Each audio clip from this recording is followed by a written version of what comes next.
Hi, and hello, listeners. This is your host, Tyler, of Middle Class Film Class. Along with me are... I'm Joseph. I'm Peter. And this week, we are reviewing Danzig's directorial debut, Verotika.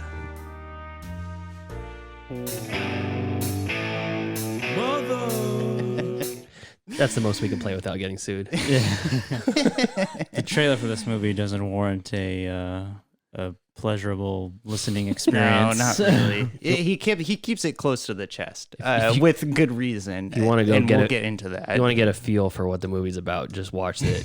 Or imagine in your head what vampire porn looks like, and it's that.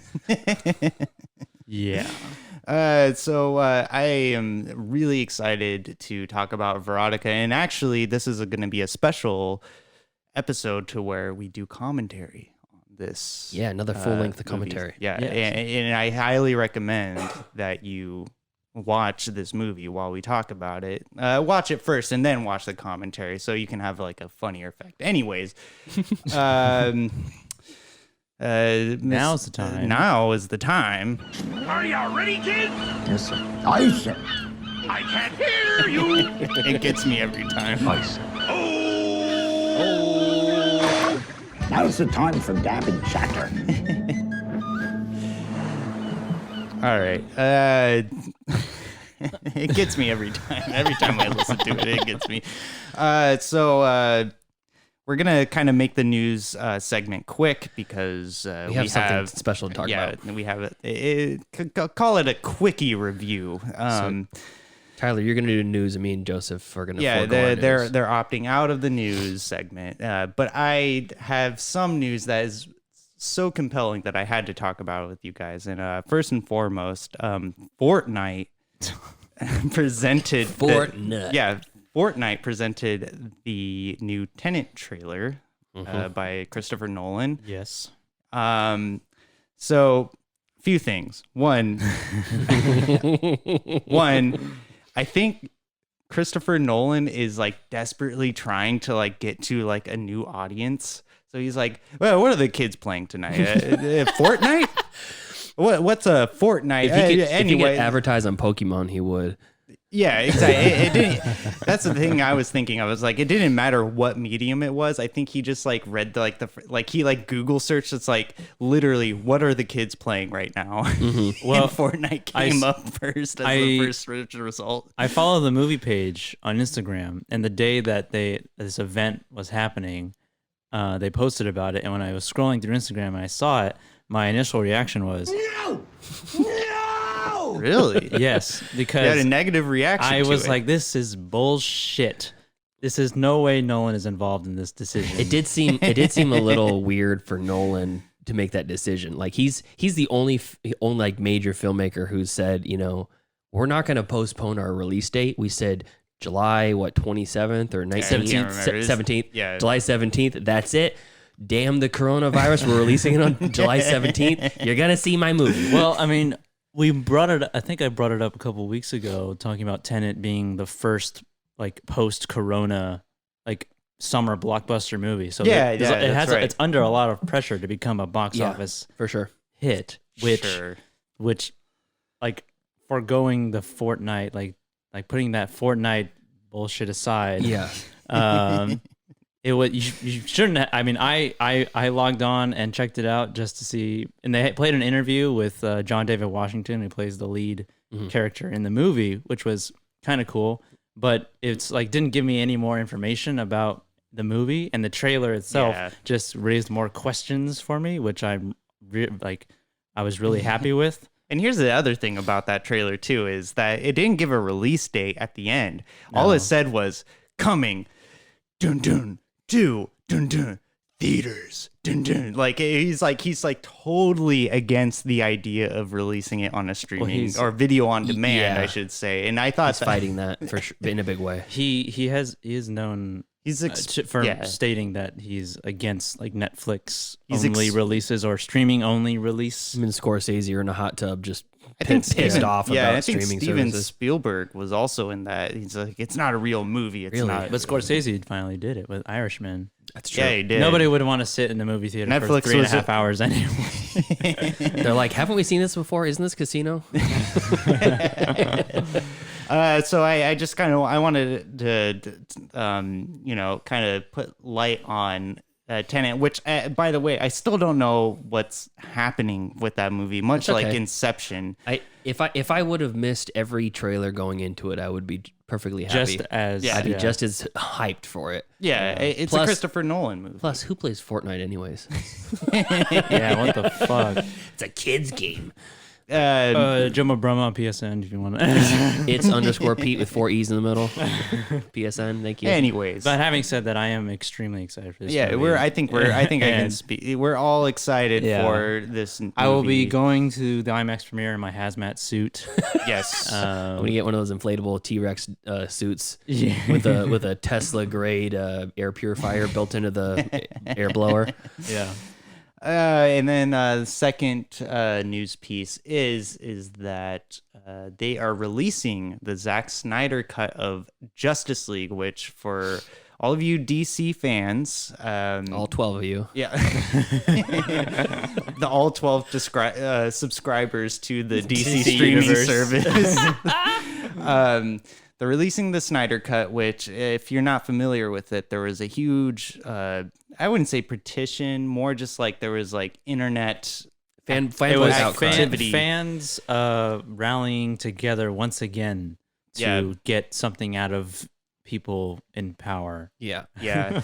and so, I mean, for context, rest in peace his child who committed suicide while the Zack Snyder's child Zack committed Snyder's, suicide? yeah, one that's- of his kids killed Really? him. Yeah. Yeah, I had no idea. That's why he stepped back from the movie, and then I can't remember who do you guys? Joss Whedon. Oh yes, that's okay. Joss Whedon. Of Buffy the Vampire Slayer fame I was thinking And of Paul. Cabin in the Woods. and Firefly. I was thinking of Paul Feig for some reason. I will say thought- real quick, a brief disclaimer for the audience. Zack Snyder is a very polarizing filmmaker. Oh, yeah. He was the director creator of 300, also Sin City, Watchmen. He's got a very No, like. he didn't do Sin City. I'm pretty sure he did. It was Yeah, he Frank did. Miller. No, Frank Frank Miller Miller's was the- the story who came up with. Oh, he directed the second one. Frank Miller directed. I'm pretty sure the he Sin- directed the A second Dame to Kill. Yeah. Sin City He's a 2, A Dame to comic Kill. book writer. Did he do- Anyways, Well, we don't need to get into that. I gotta What- add that to my sequels subtitle list. A Dame to Kill. A Dame for. to Kill, yeah. But no, yeah, Zack Snyder's got a really polarizing audience because he's like an ultra like visual director. Terrible writer. Sucker Punch also. Oh yes, it was. And Man of Steel. Man of Steel. Oh yeah, Man of Steel. So if any- Batman v Superman. If any of those movies tickle your fancy, go on HBO Max and look for the Zack Snyder cut of Justice League. In 2021. Yeah, 2021. It's supposedly to be like episodic in a way. Really? Yeah, it's supposed to be in parts, which I think that's a really good idea because I still have yet to watch the other cut. yeah, I'm not familiar. I don't watch DC movies. I would like to watch it because I've heard like Very better. polarizing. I've heard better things about Justice League than like Aquaman or Man of Steel or BVS. Or yeah, Batman versus which Superman. BVS like I saw it. I think I saw it in theaters, You saw that movie in theaters? Wow. or maybe I did. I can't remember. But I saw Moulin That's how Rouge in forgettable theaters. it was. Moulin I mean, Rouge. it was very comparable. Batman was like brutal in that movie. Well, yeah, he was murdering people. He was fucking murdering people, which is like I've only seen which is clips. like- Anti-Batman. which is Batman and Nolan is like no guns. Yeah. Like yeah.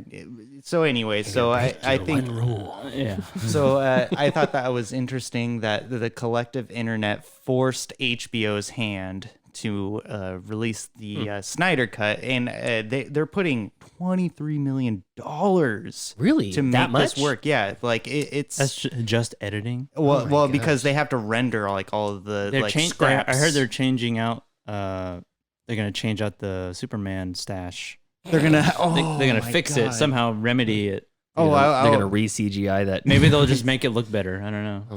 So they're putting a lot of money into this, and I think it's just because they want HBO Max to be on like the same level as like Netflix. What is and HBO Amazon. Max versus HBO Now versus HBO Go? You know what? No one knows. No they one built a knows. supercomputer to figure it out, and they still don't know. I know Yeah. HBO Now is just a streaming service that anybody can subscribe to. HBO Go is an addition to like your cable service. HBO Max, they send you Red Bull, and you have to drink one before you watch. They every send movie. they send you Pepsi Max. Sweet. I want to subscribe to Netflix Crystal, where they send you Crystal Pepsi. Oh yeah. You can Bring drink back that. Crystal Pepsi. Yeah. If anyone knows anyone who works at Pepsi, please bring it back. I had it only twice when they re-released it. So Speaking of which, we have a new sponsor, Surge Cola. Surge. The green soda. That's their official slogan. It's available at Burger King. Well, as long as we're talking about Snyder, I will say that Watchmen is one of my favorite movies. visually, it's Really? striking. Yeah. The writing for Watchmen, it was all laid out because It's Watchmen, literally panel by panel, except the end of the movie. Yeah. The The end of the movie, because the end of the graphic novel is way different, but Very different. But the effect, the result is still the same. yeah. Any movie that has Billy Crudup swinging blue dong in full view, it's got a pass. Any movie A that's plus for me. that scores a Philip Glass. Yeah, dude. And there's a score gangbang is- scene in is there awesome. too. Oh yeah, I don't remember a much. Dr. Manhattan gangbang. I don't remember The much of. gangbang scene. Malin Ackerman. Yeah, I don't remember much of The Watchmen, but I think I might go on my watch list because It's real. I mean, I have remember- Visually, it's very appealing. I have visually. like a director's cut Blu-ray of the movie, and like I watched That's it the only a way to while go. ago, and it was Yeah. I didn't realize it was over 3 hours long. yeah, Yeah, it's long. So anyway, so that's all the news I had. I just wanted for our listeners to know like what we thought about those items, and so now I guess we'll go into streaming picks. But no, wait, no. Oh, wait. We have something to talk about. Yeah, we'll get into streaming picks. There's an That'll be the last thing we do. There's an elephant in the room. there is. So yes, so we kind of made this an ongoing bit with a movie called The Greasy Strangler. Oh, First, okay, here's the saga. Tyler watches it. I did. He stream picks it. I did Pete watches it. Mhm. He with is our unhappy producer with Justice. And I have some sound bites I'd like to play, but go ahead, finish. And yeah, he was unhappy with Tyler. He offended Justice's family. Yep. And I said that in a joking manner, okay? I didn't expect our producer Justice to watch it, but then Pete forced his hand, made him sit and watch The Greasy Strangler, which Yeah. I thought I didn't catch the sarcasm in that comment, and I thought you really wanted Justice to watch it. And Justice is most of the time when I'm watching my movies, he's in the room, whatever weekly movie we're watching for the show. He'll be there watching it, and then I'll tell him he does. What a trooper. I know. What a trooper. Producer Justice is also the pioneer of our YouTube channel. So Yeah. go Yeah, to he's YouTube, look up Middle Class Film Class. It's basically just an audio file if you don't have access to a podcast player at like work or whatever, and you can listen to YouTube videos. But here is the first instance of the Greasy Strangler on this podcast, episode 32, Nightcrawler. It is a true streaming pick in the sense of the word, very sense of the word. It's called The Greasy Strangler. You guys heard? No. You guys ever heard of the Greasy Strangler? You guys never heard of the Greasy Strangler? before? heard of the Greasy Strangler. It sounds like a SpongeBob reference. Oh my God. Okay, so So that's the first instance. And Have you guys heard of The Greasy Strangler? you almost sounded surprised like we never heard of it before. So yeah, and I don't know. Okay, so I finally watched it last week. Yeah, everyone's watched it in this room finally, and And I expect to I get think- my asshole ripped apart for even mentioning this. Hold on a second. no, not at all. I think Pete had an appropriate response to this movie. I think the people that made this movie should go to jail. I said that there should be a special MPAA rating for movies like this. It's because of this movie, I'm now going to marriage counseling. Oh my god. Oh yeah, Deanna watched it with you. Yes, Deanna watched it with me. Unfortunately, my I can't even insistence. believe you would show that to your sweet wife. I didn't force her to stay there. This This dirty movie. if Stanley Kubrick was alive today and he was making The Clockwork Orange, this would be the movie or the footage from this movie that would be shown to people who have a tendency for violence with their eyes pried open, strapped to a theater seat. This would be the movie. oh my god. So So did you like it? Yeah, fuck you. All right. Okay. So let's get into it. So obviously you weren't interested. So It was a very interesting movie, I'll give it that. but it was not fun to watch. And it felt like a 3-hour movie. Yeah, it maybe more. It's 90 minutes. It's streaming on Amazon. It's like a train wreck. You're watching it and you're like, what am I looking at? Why is this broadcast anywhere? It's finance this movie. it's Tim and Eric, but it's not Tim and Eric. It's Tim and Eric made by a sociopath, and I don't know what's next for these filmmakers. It was weird I'm because not looking forward to it was it. played at Sundance, wasn't it? It was accepted somehow It was accepted into Sundance. And people on the minimal criteria. people walked out of the theater. I'm not surprised. Yeah, I read an article about it. People walked out of the theater were visibly upset, but they also walked out of like the house that Jack built, and that was an ultra dark comedy. Everybody walks out of everything at con. Or pass out. Everybody walks out of a Von Trier Shaken. movie. I know, for real. Yeah. Yeah. There's full frontal male genitalia. It's fake. Yeah. It's not Yeah, I thought real. it It was used very gratuitously. It's very but it's still they are naked. You see a butthole. They even describe a situation as the where you see the instance where you see the old man's butthole, but a different time when he did the exact same thing where he flung his legs up in the air and tried to fart, but instead a little turd shot across the room. And I'm about to have the hardest boner right now. it was God, I like if Nauseous was a movie, if Nausea was a movie, this would be the movie. So Tyler, do you like this movie? Yeah, I do like this movie. I think it's entertaining, you know, like, yeah, it does feel long. I'll agree with both of you that it does feel like it goes on a lot longer than it should. It's like it's the repetition of the jokes. It's just like they're just like hammering it in your fucking skull. Yeah. Like hootie tootie disco cutie, hootie tootie disco cutie, hootie tootie disco cutie. I mean, to preface this though, like I have a really weird and dry sense of humor, so that kind of tickled that bone when I was watching it. Orto. You know. Orto. So I want to play a clip real quick. This is one of the favorite phrase that's uttered in a Greasy Strangler. Bullshit. Bullshit artist. Bullshit artist. Bullshit artist. Bullshit. Bullshit. Bullshit artist. Yeah, and you don't think Bullshit. Bullshit artist. You can talk. Go ahead. I'm having This goes for a while. flashbacks. Yeah, so yeah, I think this is a self-reflection of like how they're making the film as they go along. Is that bullshit artist is like a complete like Should a movie just be done? This type of movie, just like by the seat of your pants. yeah. Well, I think it's just really, it's really more just a self-aware movie when they say those jokes. Like it like recognizes the absurdity. But I think the movie You're still saying it, by the way. yeah, this is not and none of it is being repeated. It's like different. This is all different scenes. These are all different parts of the movie. Yeah. New word.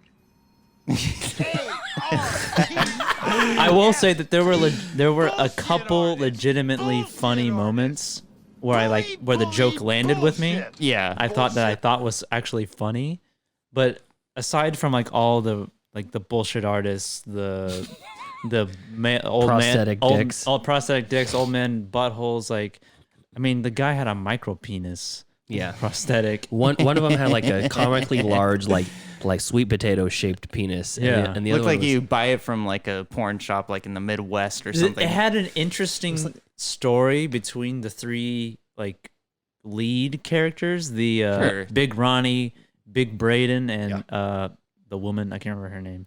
I don't know. Yeah, I don't know either. It was it turned into like a love triangle kind of situation, but the end of the movie was just like, They came out of nowhere. I was too. like, what?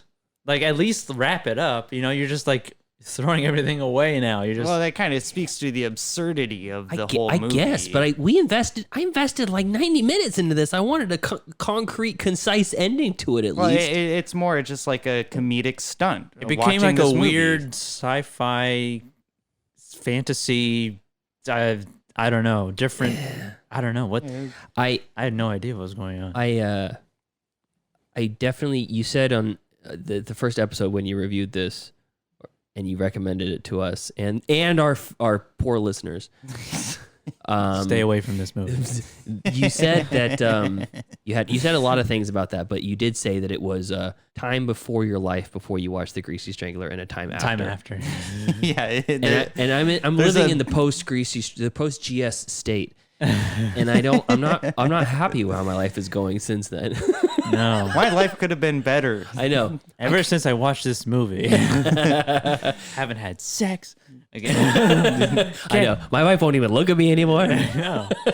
Well, okay. Well, it's not for everyone. I can admit that. And when I recommend it, it's very with an asterisk. It's Well- like if you are into that absurd kind of comedy, like extreme absurd, like even more extreme than Eric Andre or Tim and Eric, like they like toe the line, but the Greasy Strangler, like it goes way like over, like it moves goalposts. Yeah, it does. Like- Well, I mean, we've heard our opinions on it, but we want to bring in I guess a fourth opinion.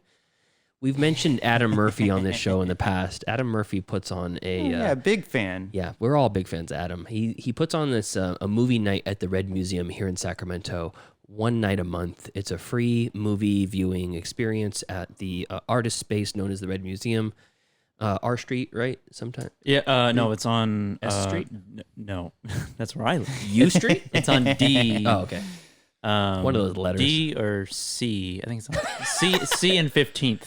So yeah, the Night at the Red Museum. Look it up on Facebook. It's an event, and they watch cool movies like Zardoz and Zardoz and Sleepaway Camp and Sorcerer. Sorcerer. I remember They also William showed, Friedkin's William Friedkin's Sorcerer. Yeah. And I think one of the best times that I had at the Red Museum movie nights is when they showed Nosferatu with a live with band. music. Venetian Veil. Yeah, that was really great. I had a great time there. And So Adam is a movie aficionado. He tends to skew positive towards the lesser known movies and a little bit more of a campy movie. Sure. And he is going to join us now on the podcast. yeah, for the first time, episode 38.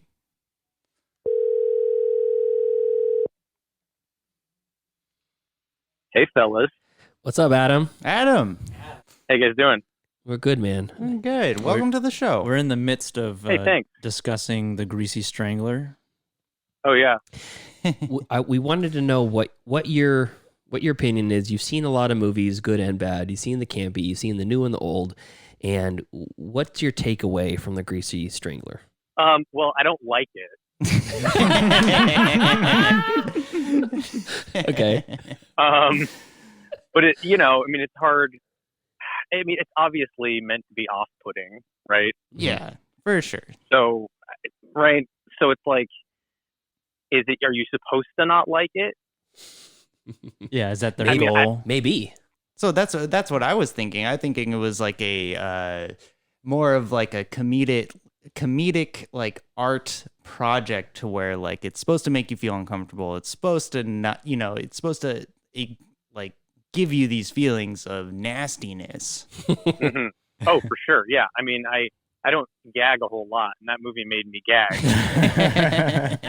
So, yeah. But at the same time, I don't find it funny. Really? I didn't find Yeah, I didn't find much humor in it either, to be honest.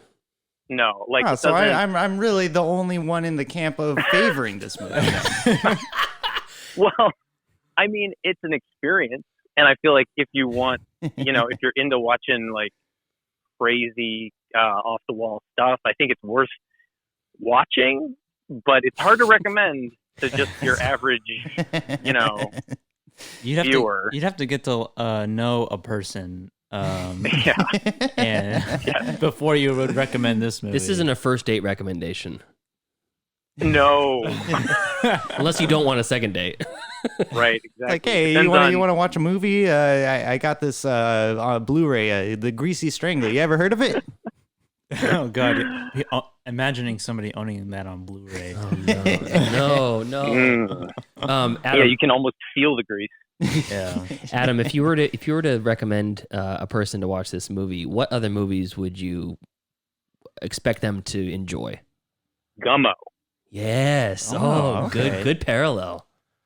I described it as Gummo meets Napoleon Dynamite. Oh, that's a Damn. That's pretty good. that's With why he's like the a- with aficionado.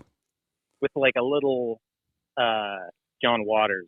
Yeah, I definitely got a John Walters. John John Waters. Waters inspiration. John Walters. Yeah, John Walters. No, that's a pretty good parallel there. I didn't catch much of Gummo out of it, but now I'm thinking about it. Yeah, Gummo was Gummo was one of the first movies I ever watched that was like, what the fuck is this? I was too young for Gummo for sure when I watched it, but it's that and Kids I watched in the same week as a child, and I was never Kids? the same. Yeah. Kids. Jesus Christ. How old were you? Oh God, 14. Oof.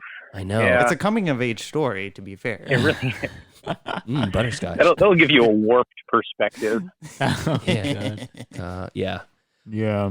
I mean, did yeah, you enjoy watching the movie, or were you like after you like watching it, you're like, oh my god, like why am I watching this? Well, I mean, the first time. So The first time you've watched it multiple times. I started to watch it Okay. and I turned it off. And I didn't even get that far. I was just like not prepared. Just not in the right mindset. You're just like, oh, what the fuck is this? You skipped church that week and you thought God might not forgive you.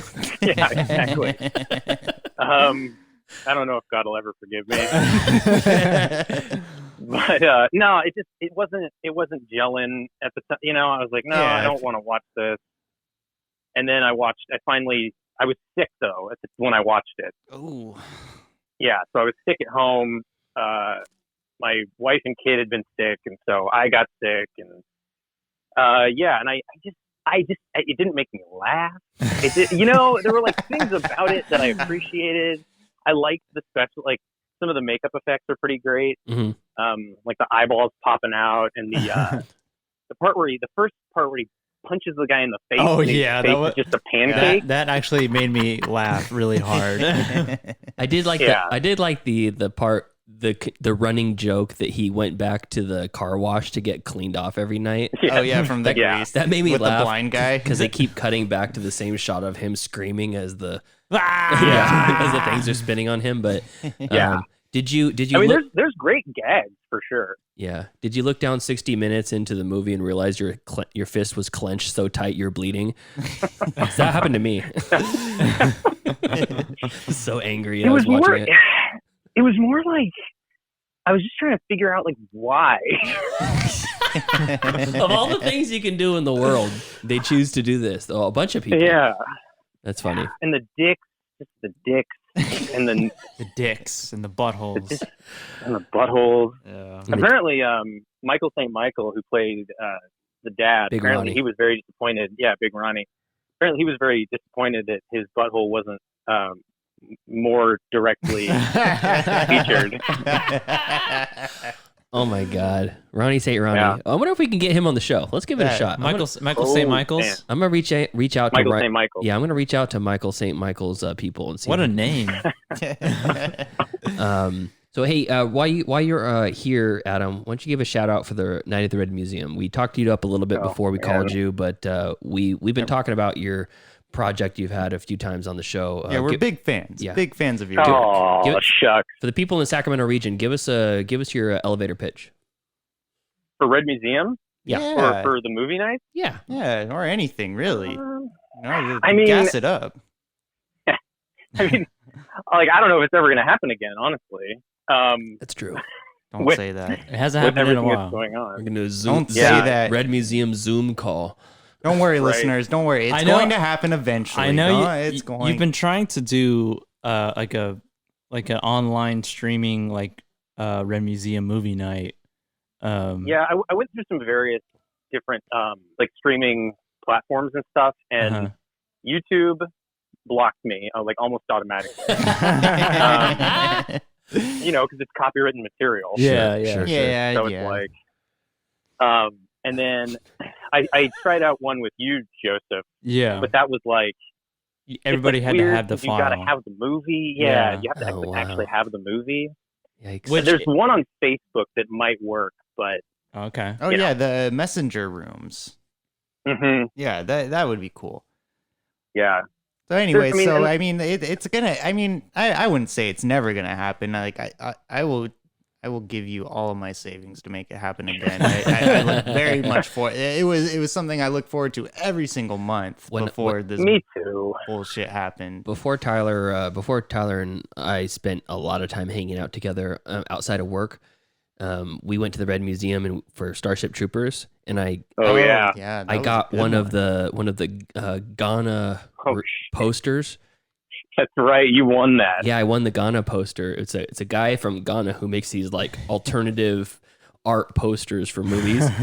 Yeah. It's like hand painted and then screen printed. It was pretty cool, and I had nowhere to put it in my house, so I gave it to Tyler, and he's like, "What is this? What is this?" Awesome. I was so happy about it. I have it hanging on my wall to this day, along with the other movie posters. And that- in return, Dude, that's great. Tyler gave me his VHS copy for my birthday of Empire Strikes Back. yeah. Which Oh, is, wow. Which is one of my most prized possessions. I have it displayed Yeah. permanently in my Yeah. house. That's awesome. So anyways, 40th anniversary. I don't know. Oh, yeah, Strikes that's right. Back. Yeah, that's true. right. Oh, yeah, that's right. Last Wednesday was the 40th anniversary of the best Star Wars movie to ever come out. Yeah. Um, Well, you didn't like the rise of fucking bullshit? I am glad we share. Tyler loved it. I'm glad we share the same sentiment on Tyler that. gave And it we six- could go on and Hey, on Adam. about this trilogy. Adam, can you tell me how many Baby Yodas out of 10 you'd give this movie? Well, I mean, yeah. You did the setup. I blew it. It's half of Baby Yoda writhing in pain after being cut in half with a lightsaber, Yeah, I'm glad he's begging on to my be side. put out of its misery. Glad he's on my side. You know, he's a man of taste. That's true, except for Tyler gave it the same rating me and Joseph gave it. 6 Baby Yodas out of 10 on his mom's podcast, The Ugly Truth. Available on iTunes and Spotify. And let me preface this. I did this because, for one, I was affected, and I threw a good buzz out watching that movie, and then two, I was in front of my stepdad who he loves Star Wars. I didn't want to disappoint him. And he's like the VP of iHeartRadio. Yeah, I wasn't trying to disappoint him. You know, I gave it a more than fair rating, but then it's really refreshing to hear someone share my true sentiment towards the Disney trilogy. I love it. You know, I don't want to laugh at a Star Wars movie. You know, it's like Oh, I don't you should. want to. I don't want to go through the movie going like, man, this is bad. Yeah, you kind of have But to that's view it where we're at. objectively. Like, I understand that. Yeah, it's if you were to take the Star Wars name off of the title release, it would be a very middle range sci-fi movie. Well, it's a J.J. Abrams Star Trek movie. Yeah, that's it's like- really what it is. It's just a Star Trek movie skinned as Star Wars. Every scene had like the levity of like this is the most important thing that's ever been filmed. It was really Right. really unfortunate. Yeah. Anyways, one more thing before we let you go. Do you have a movie for our listeners out there that you would recommend to watch, even for us too? Oh shit. Just off the top of your head. Off the top of my head, I don't know. I mean, the last thing that I saw that really, really like impacted me was It Comes at Night. Oh yeah, that's streaming on Netflix, I believe. It is. And that's where I watched it. That's even a streaming pick. Yeah. It technically, I guess it would be, a stream pick. Yeah, it's just like it's a viral kind of pandemic movie. So be Completely prepared for that. subverts your expectations too. Perfect Because for when you this, watch, perfect for this time of year too. yeah, when you watch the trailer, you think there's going to be a monster, but it's well, I won't spoil it, but Yeah, I thought the marketing was a bit unfortunate in that way. You know, like you go into it thinking like zombies, and then You know what's interesting about this movie is that this was directed by, I can't remember the director's name, but it was directed by this director who directed another movie called Krisha. Oh, Krish, I've been meaning to watch that. which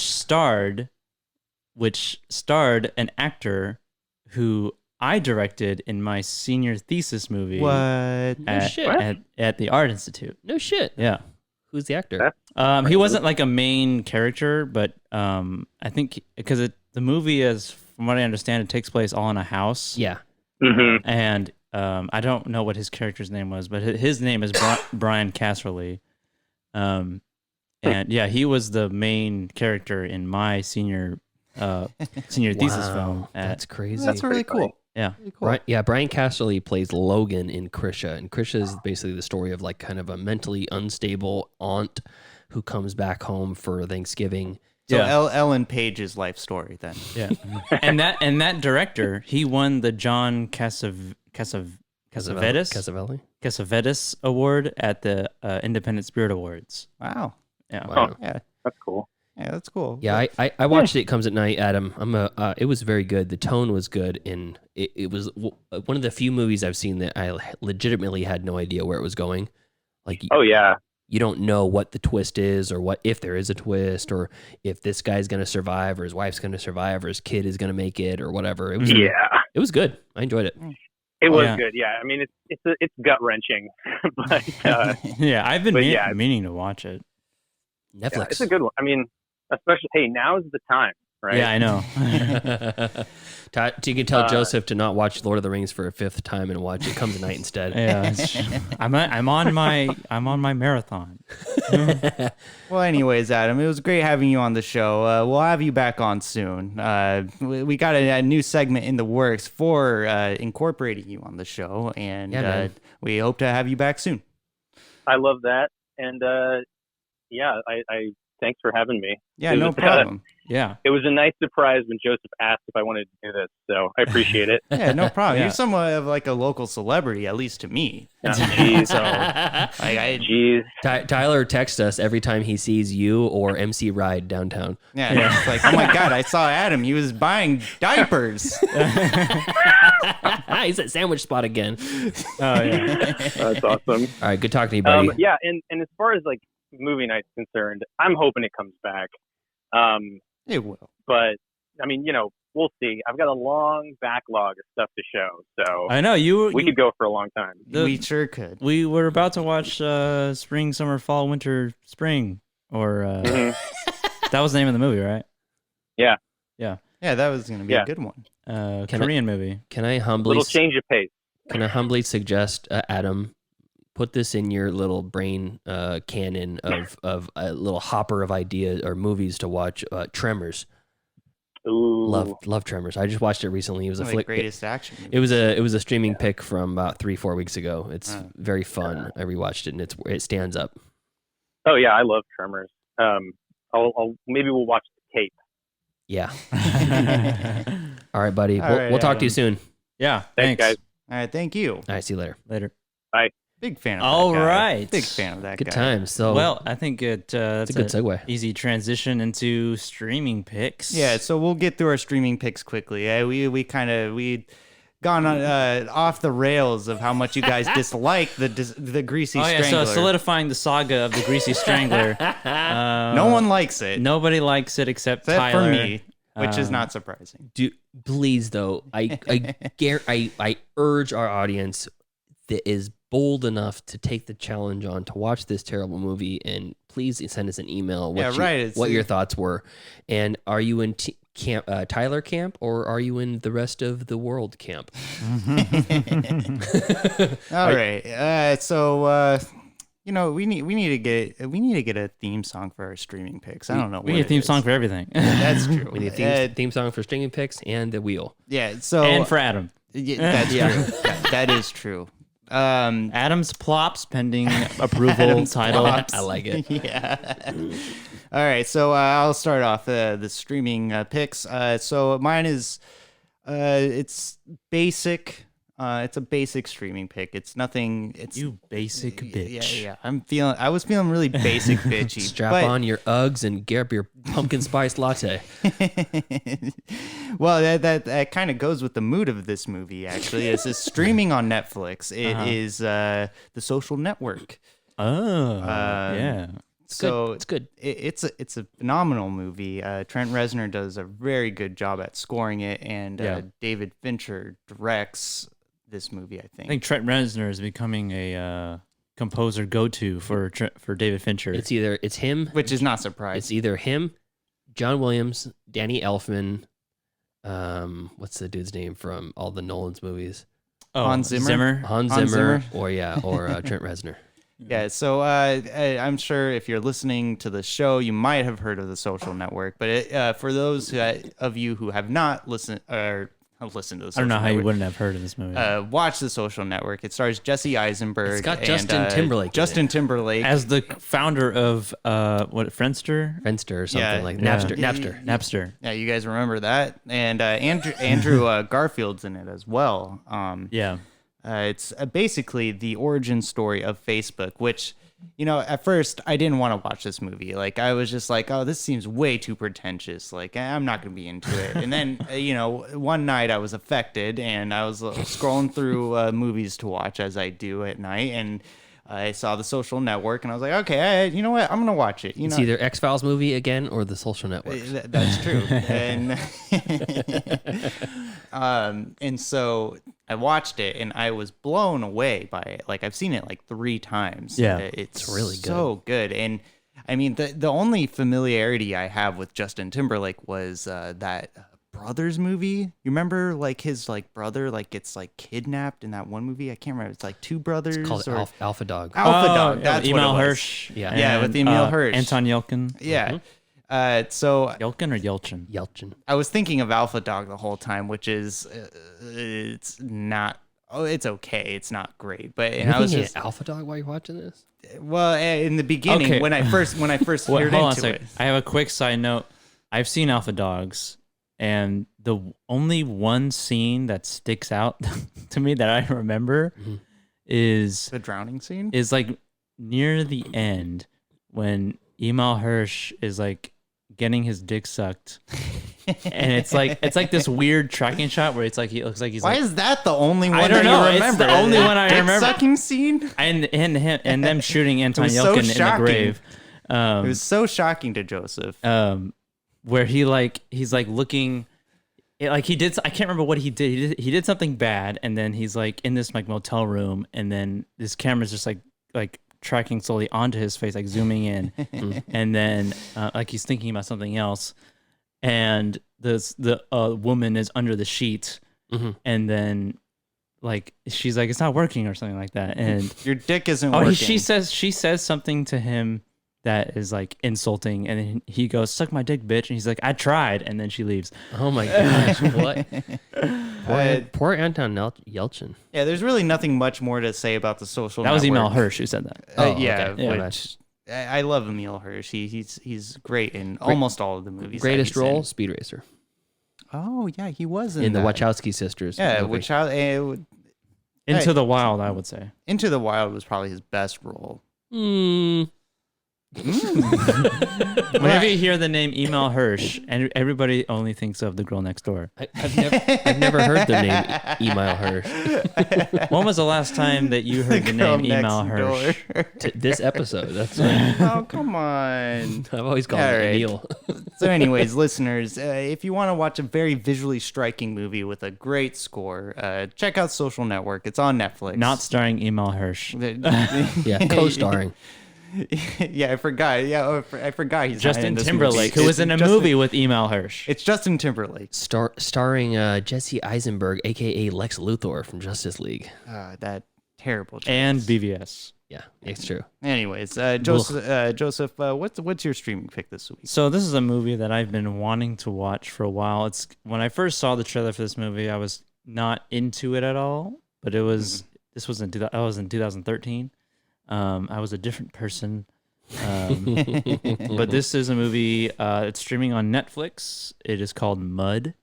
Oh, Mud. Mud, starring Matthew McConaughey and one young kid actor who was the lead in Ready Player One, and he's been in quite a few movies actually. But this was like almost like his beginning of his career of this kid.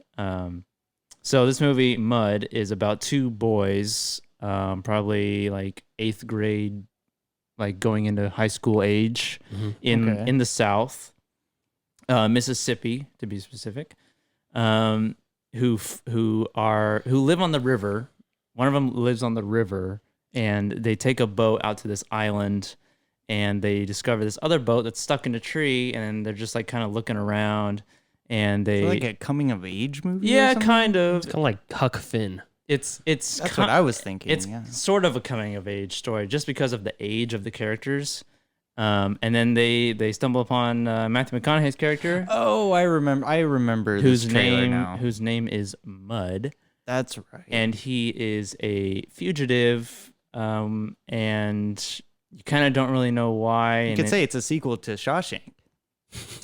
Sure, if you want to. and it's kind of just this kid who kind of finds a connection between him and Mud, and they sort of help each other out, and the kid is helping Mud track down his lover, played by Reese Witherspoon, character named Juniper. Juniper. And I was waiting for Shea Wiggum to pop up in this movie. This would have been the perfect movie Yeah, for you're Shea right. Wiggum to play in, and it's very good. Very I was expecting a lot more like uncomfortable or like more violence, but it's very like a very wholesome, almost like mob movie. Yeah, it was pretty good. I didn't catch the very ending of it. I think I fell asleep, Mhm. which is not a good endorsement for the movie, but it was a good movie. I Yeah, enjoyed it is good. It is a McConaughey's got chops. Yeah, it is a definite stream pick. It is. I think this fits under the perfect definition of whatever stream pick is. Not a movie maybe worth talking about, but definitely a movie worth watching. Yeah. No, it kind of reminds me of that one movie where he plays another bum on the beach. Fuck, I can't remember what the name was. What's it? Oh, hold on. What's it called? What's it called? Well, for our listeners, Bum Beach? Is it Bum Beach?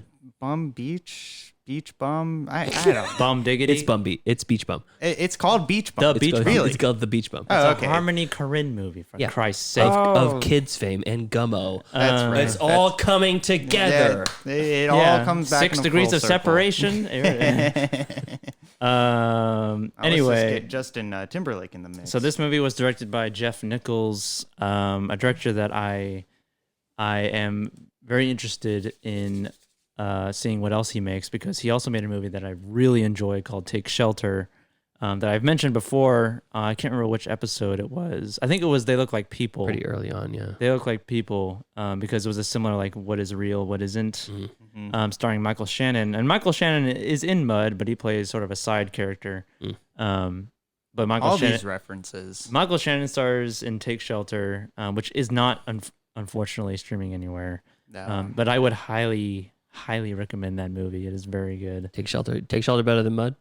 Yes, it's more emotional than this movie. Sure. Even though the kid actor is really good at playing his age and playing, it's always always imagine It's always- that. it's like, always- hey kid, just act like yourself, but read these lines. it's always amazing when a kid is able to cry on command. You know, it's like in, I don't know, so many other movies that Watch Freaks. I'm going to keep saying that. Watch Freaks. The kid actor in that was one of the best kid actors I've seen in years. Yeah, but Mud, streaming on Netflix. All right. My only pick. All right. It tangentially related to Mud. If you like the feeling of that movie and you want McConaughey as a lead, watch a movie called Killer Joe, streaming on Hulu right now, 2011, starring, get this, Matthew McConaughey and Emile Hirsch. Oh my god. All right. Also, Thomas Hayden Church and Gina Gershon and Juno Temple, who I think Juno Temple is probably the main focus of this movie, but wasn't my streaming pick. That was a part of her That wasn't your contract. streaming pick? That wasn't my Killer Joe? streaming. That wasn't my streaming pick. That's Just, it. when you brought up Mud, I always think of Killer Joe when I think of Mud. That is streaming, though. It is on Hulu. Now, the movie I wanted to talk about is kind of a lesser known movie. I wouldn't have heard about this if it wasn't for a Facebook page that I follow. Another podcast I listen to called Cinematics, and there's another gentleman on the Facebook group there on Facebook for Cinematics named Andrew, and he recommended this movie called Tragedy Girls from 2017. Smaller budget movie. Very. Is this about the murderous teenage girls or something? Yes. Oh my god. This is streaming on Hulu, and the tone is everything in this movie. A lot of very, very fun cuts, a lot of great camera movements and interesting takes and interesting cuts. It's basically two young girls. They're seniors in high school, and they live in a small town, and there's a killer on the loose in their town. And within the first 10 minutes of the movie, so it's not a spoiler, they capture this killer, and they're like Hard Candy almost. Well, nah, not really. yeah, they capture the Same killer, premise. played by Kevin Durand, the goon. Kevin Durant? Durand. Oh.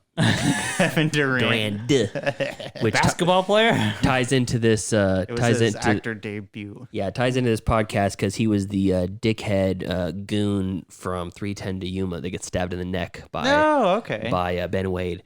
But the actor that plays him, and he plays a serial killer, and they tie him up, and they're like, "Hey, we're big fans. We want you to do more. We want to like partner up with you."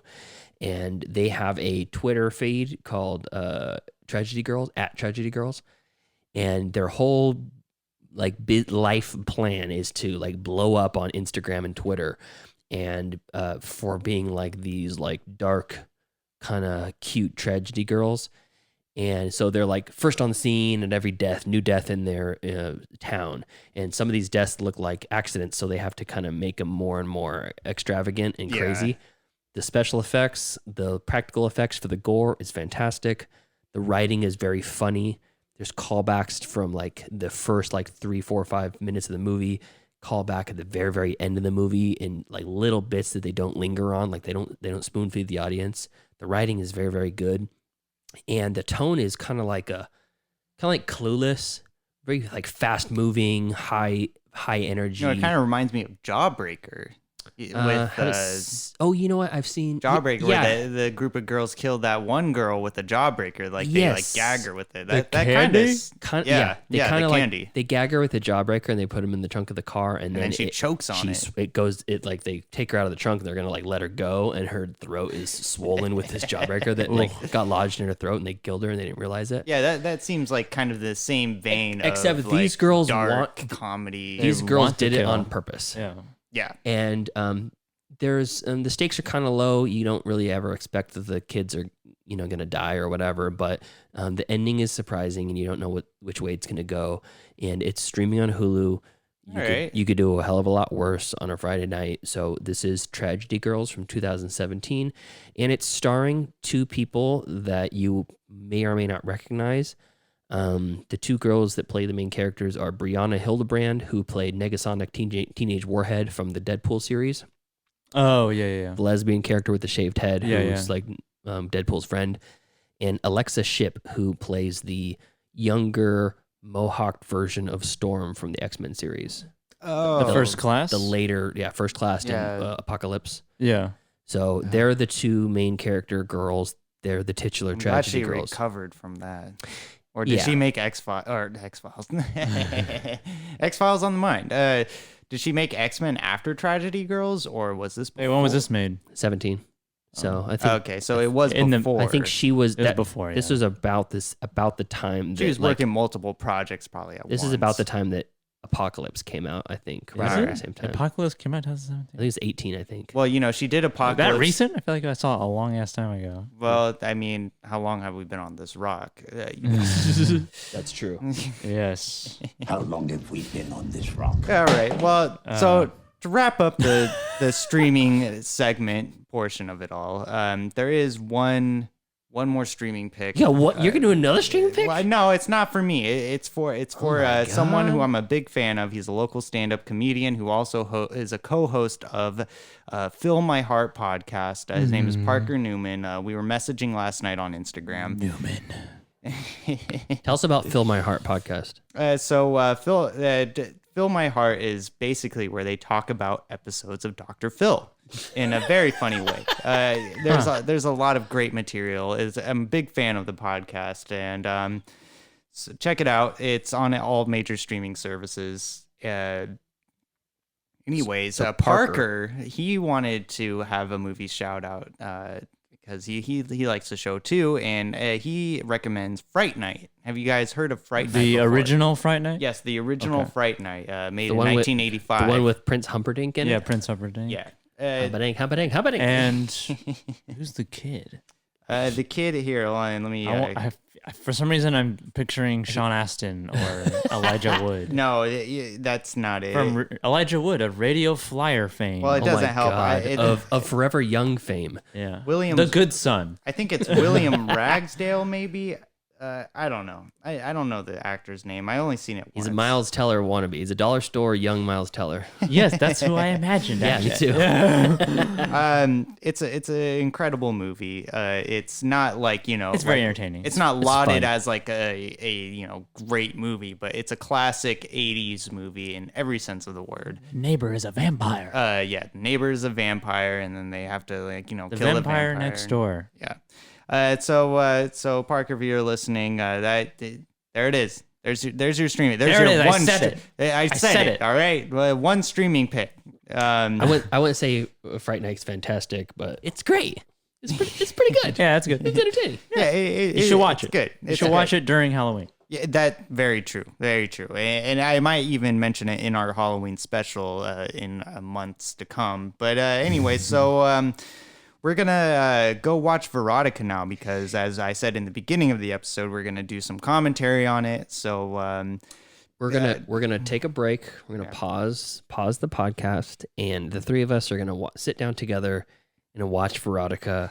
And through the magic of editing, almost no time will pass, and we're gonna finish this episode after we've watched Verotika together. yeah, so stay tuned. Just imagine you're like near a black hole.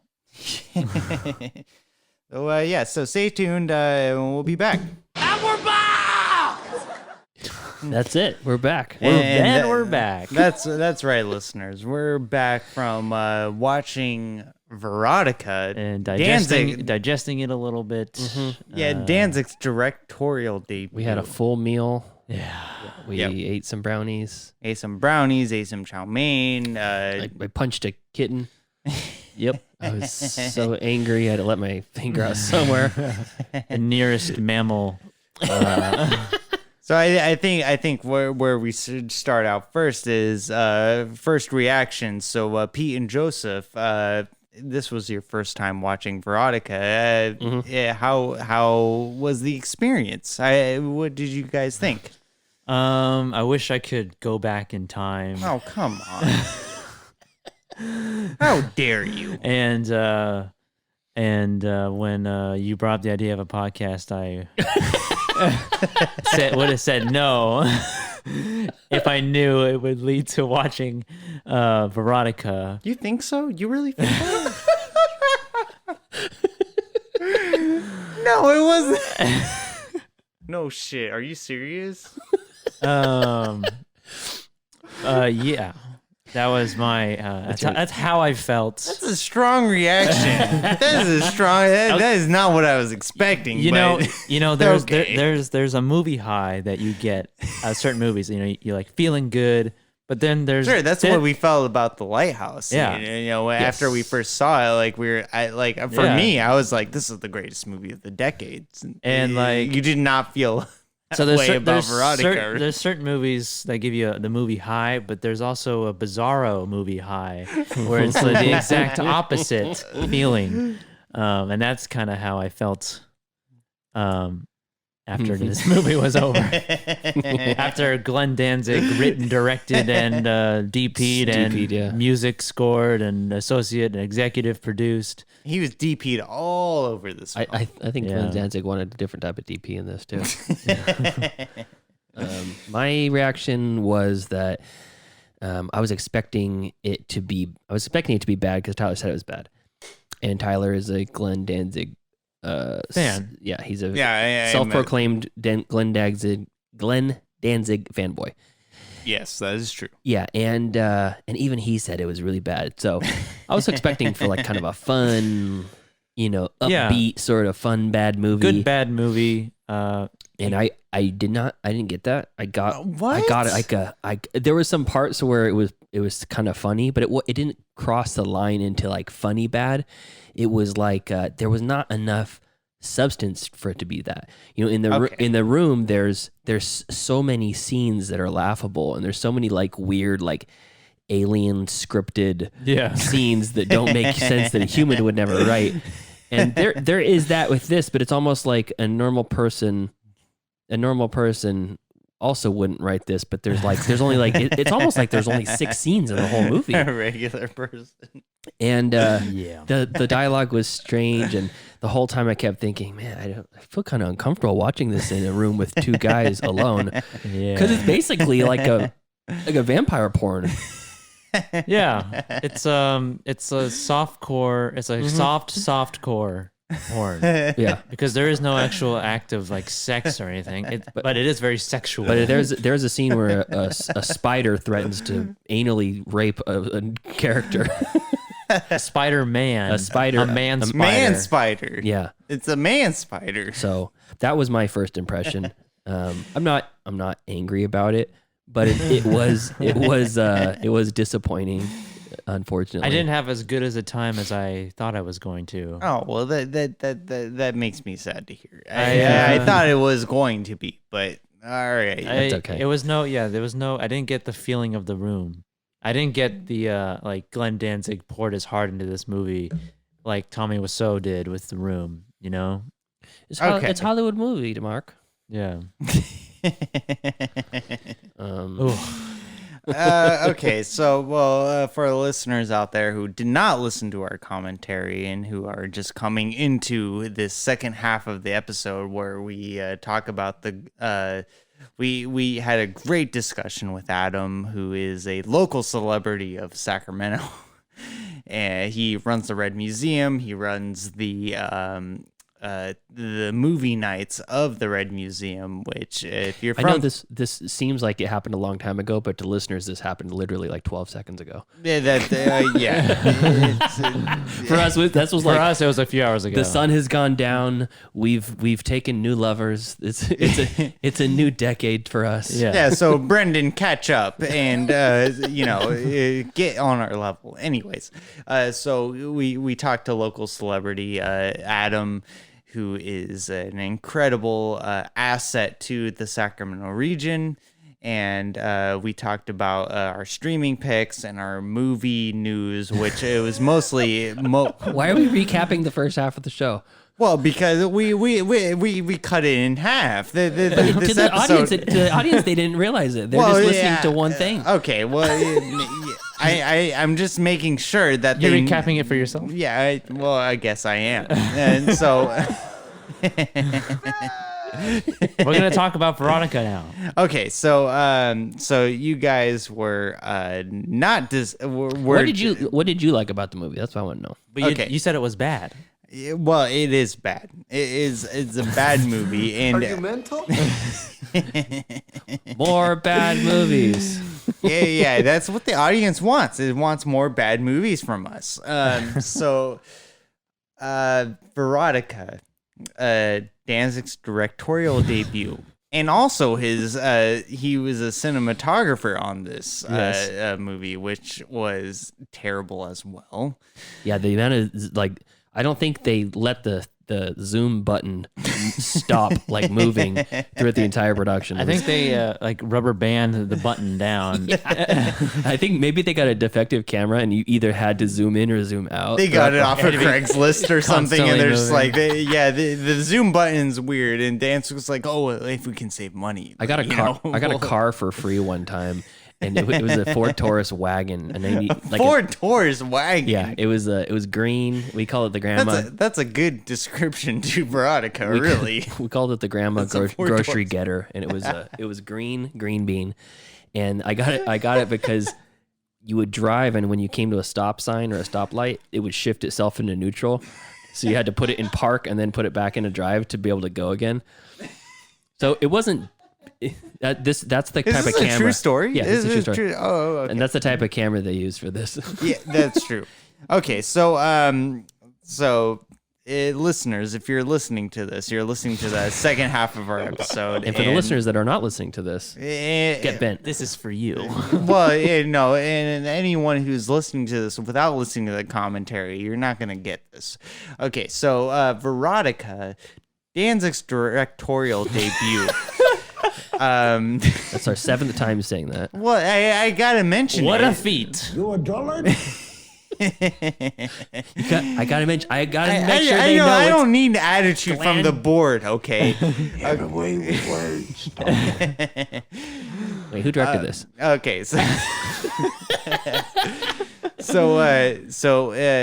it's a big deal because I am a huge fan of Danzig, and when I heard that he was directing an anthology film, I was very excited. I was like, oh well, I love Danzig's aesthetic. I think that it's endearing that he takes himself so seriously. That is fun. Which is a really big joke on Danzig, too, on the opposite end. Everyone thinks that, oh, Danzig takes himself so seriously, like he can't take a joke. So I thought that Danzig directing a film would be, oh, well, he's had very good... I feel like he's connected in the music industry. Like he could have just paired up with a DP and let him run the show, and then had like a workshop, someone else workshop the script and made a fairly decent movie. But Yeah. he probably took 100% creative control over the movie. Well, that's what I was gonna say. Is that like if you listen to the first 3 Danzig records of his solo career, you can tell that him and Rick Rubin, who produced the He's a first Danzig famous music producer. I'm kind of getting off topic, but I'm giving context to what became of Verotika. So Rick Rubin and Danzig got together. They directed the first 3 Danzig records. But I feel like he was like on a high of those 3 records for his whole career.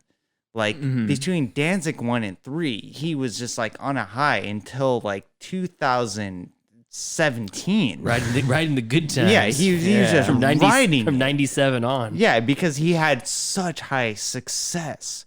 I mean, and from personal experience, like I tried to purchase an original Danzig 1989 tour shirt, which goes for $500 for an extra large. Jesus which Christ. yeah, it Wouldn't even fit me. wouldn't even fit me. And So what happened after him and Rick Rubin separated? Did he make a bunch of bullshit like this movie? Yeah, exactly. Danzig fans, you can argue me over the internet on how Danzig 4 and Danzig 5 and so on, and Danzig 777 are great, but they're He's like Andy Barnard from The Office when he says, I wish you knew you were in the good times before you were out of them. Sure. That's Danzig's whole life has been the good times in his head. Yeah, exactly. But to everybody else, they look at him and they're like, poor he's Glenn. writing the high tale of the first 3 albums that he created, which Parker, if you're listening, you know what I'm talking about. So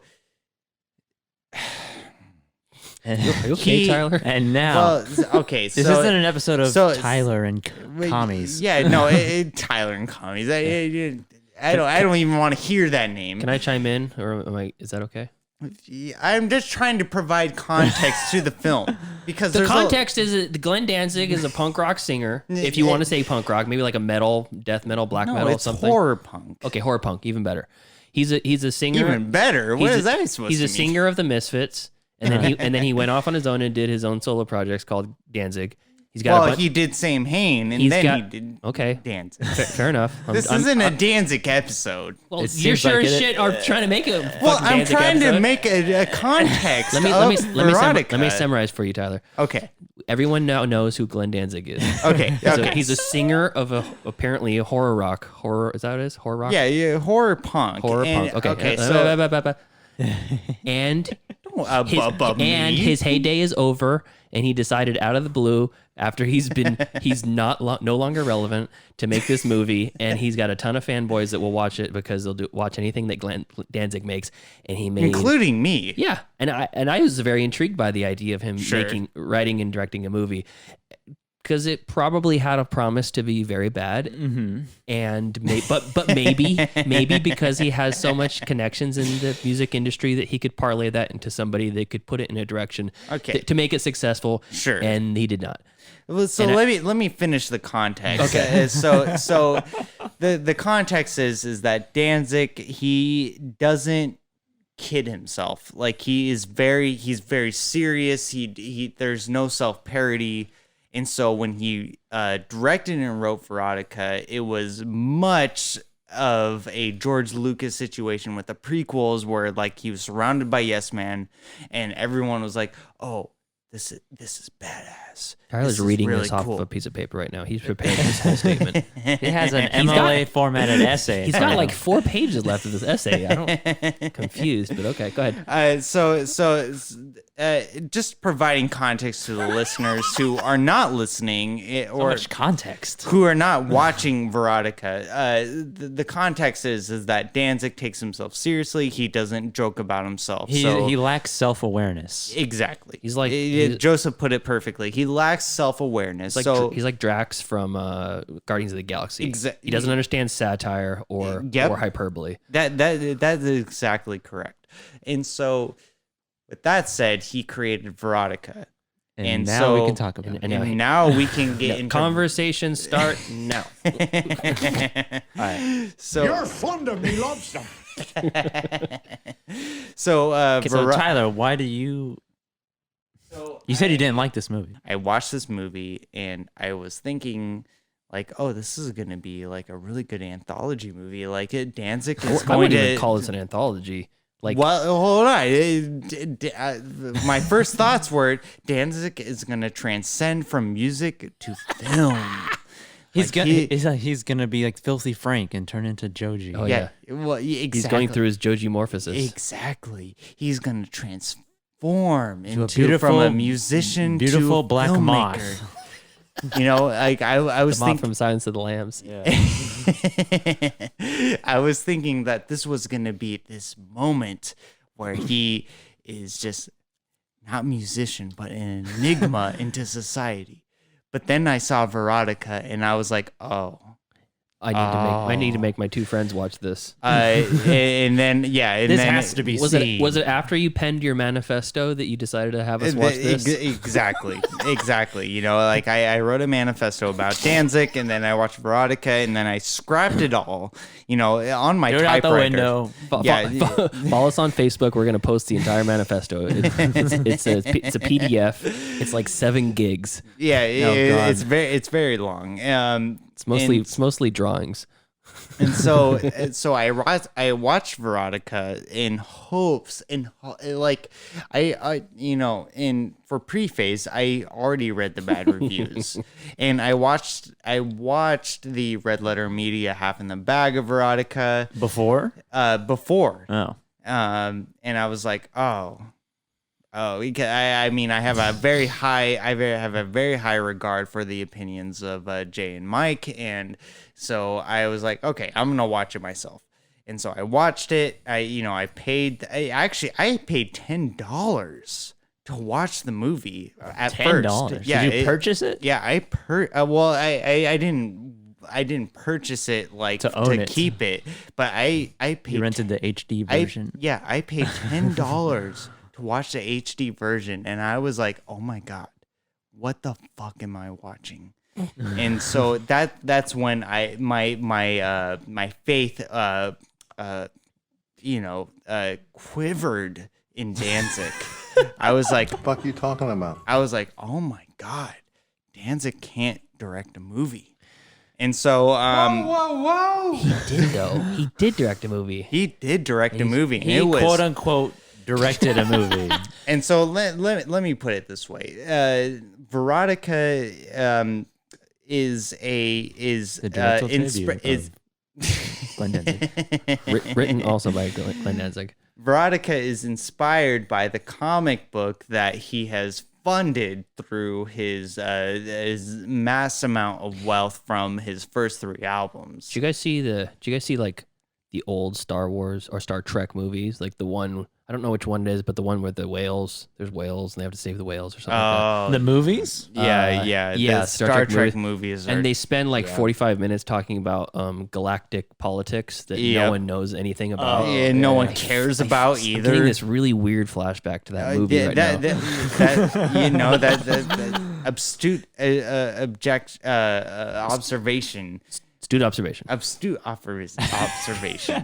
I got you, dude. Let's go over some of these symptoms of marijuana use. So anyways, Verotika is an anthology movie series, quote unquote, about 3 vignettes of That don't nonsensical. That don't tie together at all. Yeah, nonsensical. What's the? Let me. I'm going to ask you question. I want to ask you questions about Okay. the movie, and you can answer me in how you perceive them. Okay. This third vignette is the one where you find it's in medieval times. Yeah, it's like medieval times. The highest produced. Tell me this: what's the plot of that movie?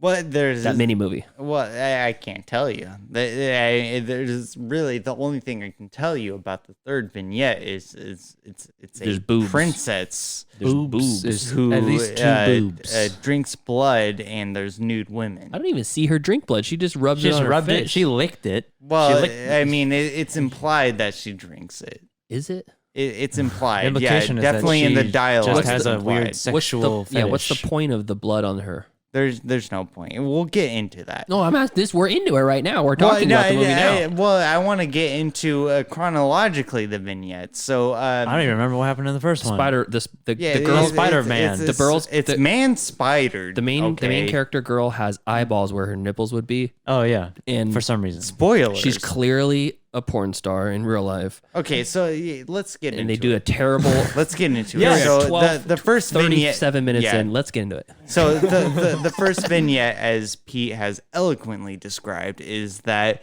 there is a woman who is assumedly a stripper or a porn star hired by Glenn She's like a Danzig. model or something because there's like a photo shoot where she's with these other models. Well, yeah, we'll get into that scene too. I have a lot to say That's about only that that's scene. 30 seconds into the movie. How long are we gonna spend on each segment? We'll I get don't want through to. I don't want to spend an hour talking about this 90-minute well, movie that was. Yeah, we'll get into dumpster it. fire. Just trust my direction. Do you mind? Do you mind if I lay Trust down? my direction. Okay. So Is that what Danzig was saying to the actors? I don't know, dude. I don't know, man. We've been getting into it for 27 minutes. Okay. So anyway, This is why we need a timer. for Yeah, well, that's why we need a producer, Justice, who would be in the seat of producing anyway. Maybe going like this. Yeah. Well, or have a sound to. Anyways, it doesn't matter. It doesn't sound like this. Yeah, exactly. Yeah, that's exactly what it was. So that's where I'm moving. Of the first one. Let's go. So listeners, if you're still following along, we're going into the first vignette, and the first vignette is with a very large-breasted woman who has eyes for tits that don't really go anywhere. There's no real points to them. There's no really point to it. And the tears of her tits fall onto a spider. It was called the albino spider of Dajet or something. Yeah. It was really strange. It didn't even matter. It was like an albino black widow. He got the VFX guy or person or team or whatever that did the shitty rendered spider got its own credit on the opening title sequence too. Oh yeah, the special EFX of the EFX, like not SFX, EFX, because Danzig has to be special and he needs to have something that points him into a direction that makes him special. Well, the girls are giving a guy a BJ and he tries to take her top off. Much to her chagrin, terribly takes it off, and he sees her eyeballs where her nipples should be, and then he disappears, and then he bounces for good reason, and then those eyeballs on her breasts cry somehow land on a spider that's halfway across the room, and the spider turns into a human-sized man spider with like 6 additional arms. 6 arms and 2 legs. It's a human. Yeah, it's a guy. It's Goro from Mortal Kombat. Pretty much. And he threatens her to rape her, and then somehow he's now outside. And by the way, they're French. Oh yeah, they're French, but they don't speak French. No reason for it. Bad French accents. They speak English with terrible French accents. Oh, bonjour, oui, monsieur. What's this happening, my petite? It was almost offensive to French people. It was very offensive. It was like Pepe Le Pew. Pepe Le Pew. I don't even like French people, and I was offended. And then he threatens to anally rape another prostitute in an alleyway. No disguise at all. He just comes out into an archway. The conversation was weird anyway, and then he mentions that he's gonna anally rape her and then snap her neck. Yeah, and then he does the second one, maybe the first one too. Well, maybe after. You're never quite sure. Yeah. So you get to that point, and there's another point where he's in her dreams, he only goes out when she's asleep, or something. And if this sounds really weird, this is as weird as it is while you're watching. It's more weird. We can't do it justice. When you're watching it, you're just like, what the fuck is going on? It's going as fast as this show is going, it's going through the plot. Much slower. There were so many times that I'm like. Well, I know I was through almost to the end of the first vignette, and I'm like, is this whole movie over yet? There's 2 more of these. There's 2 more. There's 2 more of these. Do they get better or worse? They're all bad. Let's talk about the technical absurdities that come on in. Well, just right off of the bat. Errors. She's walking upstairs in the scene in the first vignette, and you can see her battery pack for her mic strapped to her thigh. Yeah, like a news anchor. Yeah, and Tyler said when we were watching it, she has no dialogue in that scene. There's no reason for her to even have a mic strapped to her. Nobody's talking. She's just walking upstairs. She's just walking upstairs with the mic pack, and then that's just laziness. I mean, I don't know if you guys noticed, but while she was walking upstairs, you could see how it was a set because there was no roof to the apartment complex. I didn't even notice that. You could see the plywood that's covering a little bit It was a ploy to keep. They're like, how can we distract the audience from seeing that there's no roof on this set? Oh, let's strap a mic pack to her leg. And they'll just be too busy looking at that. Well, Danzig, he was just like, no, the ass will distract it. That's how you know that there was not a professional on that set whatsoever. No, not at all. I mean, it still harks back to the Star Wars prequels, where at least they were technically well done. Well, yeah, because the Star Wars prequels were surrounded by talented people, but Verotika was surrounded by people who were just like fanboys of Danzig, and they're just like, okay, well, we have this budget. Tyler, do you know what the budget is? Actually, I was going to ask that. The budget was, I think it was close to under $2 million. So, Joseph has some experience with short film making. You know, He does. He went to film school. He Yes. said So, that he has experience with Joseph. someone who was in a major film recently. With just under $2 million, could you make a better movie than this? I would like to think. I would like to just think our so. friends. I would think so. Oh, I would yeah. like to think so. Yeah, no, the only With thing no- that with no- Danzig had I've made a movie for $1,000 With no connections to industry people like Glenn has. Oh yeah. Glenzig does, without being able to call someone and say, "Hey, this is Glenn Danzig. I need your help." Well, I am the Danzig to your guys' group. Are So you? like, yeah, so like I would have the good ideas, and then you guys would have the technical. I don't know. You put this movie on the wheel. Well, then you guys would have the technical expertise to say that was bullshit. So, anyways, so this, we're just there to call you a bullshit artist and move on. yeah, exactly. So Too good, man. we should get that drop. Honestly, bullshit artist. we really should. So we get to the first. We get through. We suffered through the first vignette. Yes. It ends in a violent slaughter of a cop of an innocent spider. Three French police with stereotypical comical like weird police hats. Yes. Come in and fire upon this And spider. very like it seems like they didn't really want to get in that room because the battering ram it's slightly tapping on the door. Yeah, they're tapping on it. They're like, it's not working. We only have one disposable door to use. Yeah. And then it cuts to it and the door's already smashed in. Yeah. And so the first vignette is a testament to what you're going to into this movie. And then it goes. That's the bar. Yeah. And then when you think it couldn't get any lower, you get into the second vignette, which is even more nonsensical, which you couldn't even think that it could have been more nonsensical.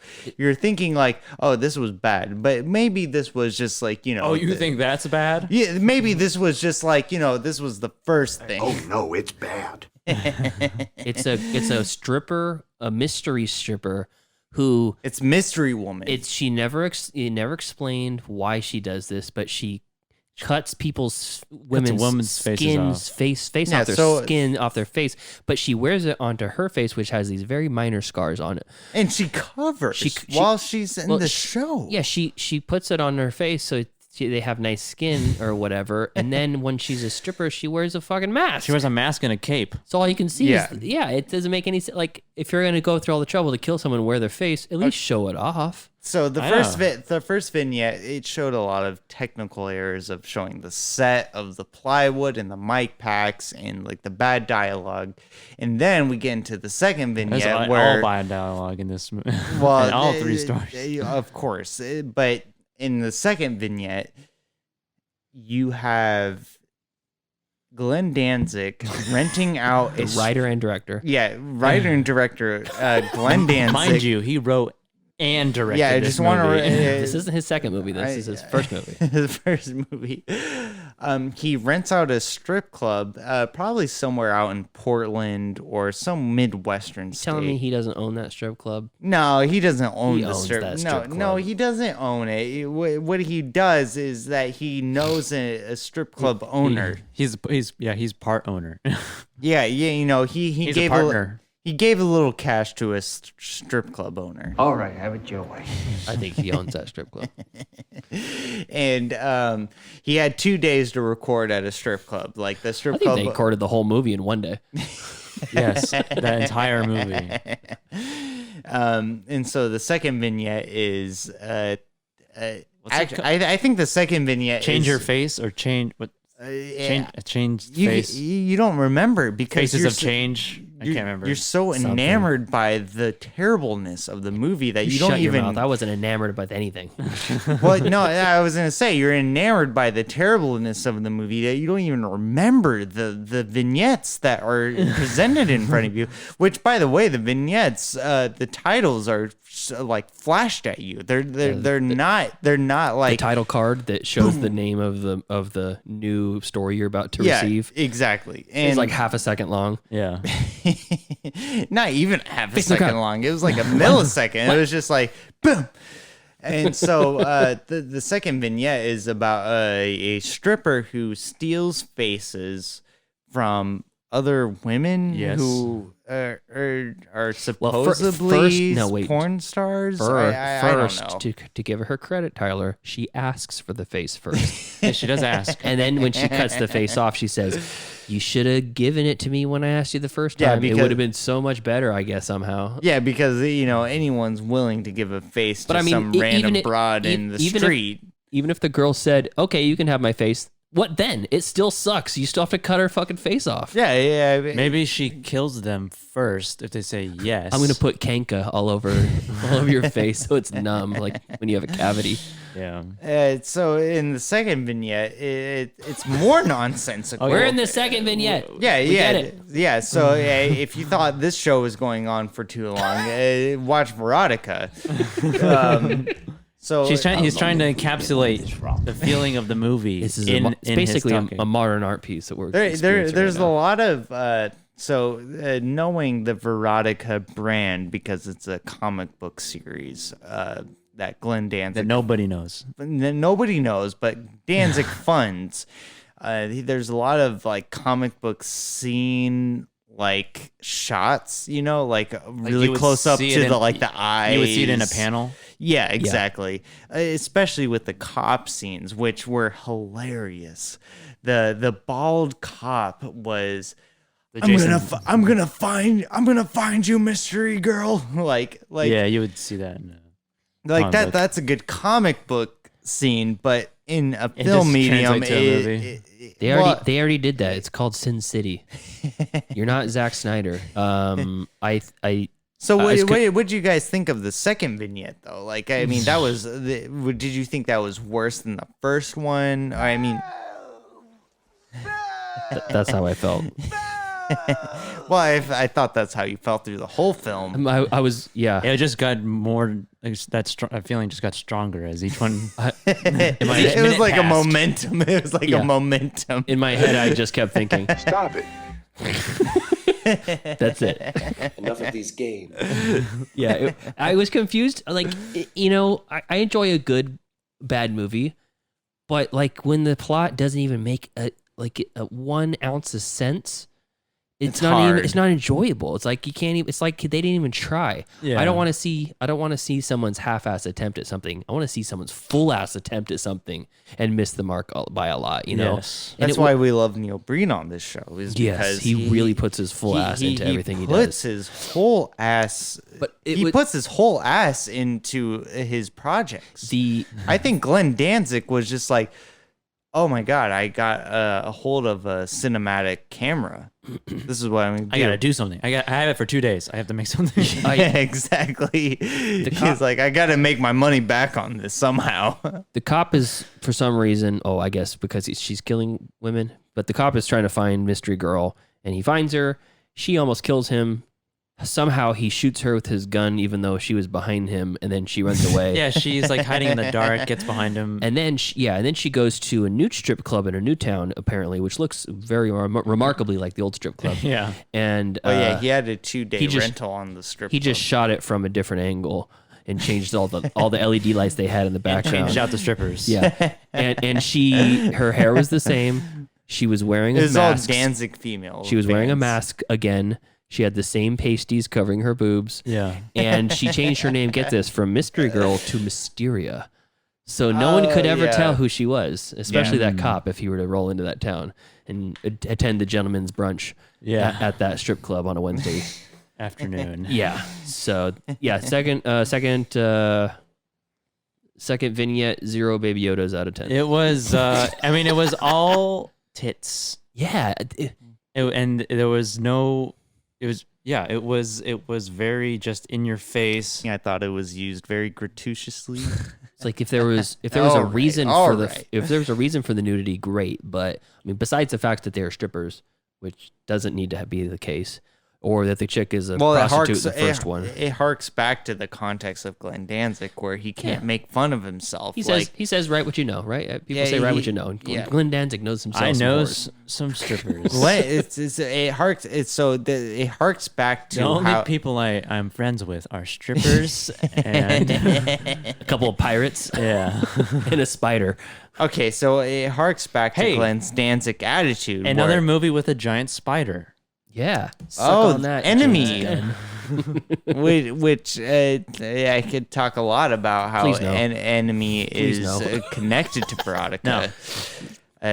Tune into Tyler and Company about that. So the movie ends with her in a different strip club, and it just goes on and on. And it just cuts away, and then you're like, okay, cool, that was an awesome story, not. Okay, so I mean, so we're in the second vignette after watching the first vignette. We're in the third vignette. Well, I mean, I'm talking about the first two vignettes, and so. But we're talking about the third one. Well, not yet. so I want you guys to recognize Did you guys hear that? It's the sound of my soul leaving my body. What is there more to say? Oh, come on. Okay, get to the third one. Okay, well, hold on. I just want to point out the technical aspects of this movie. 20 minutes later. The zooming in and out was so jarring. It was Why are you so passionate about this? Because it was... it's my movie. No, the reason why I'm so passionate about it is because of how jarring it was. Like, the room was actually filmed like an actual film, but Verotika, it looked like it was a rich person who was just like, you know what? I'm gonna film this badass movie with the strippers that I know in my contact list on my iPhone.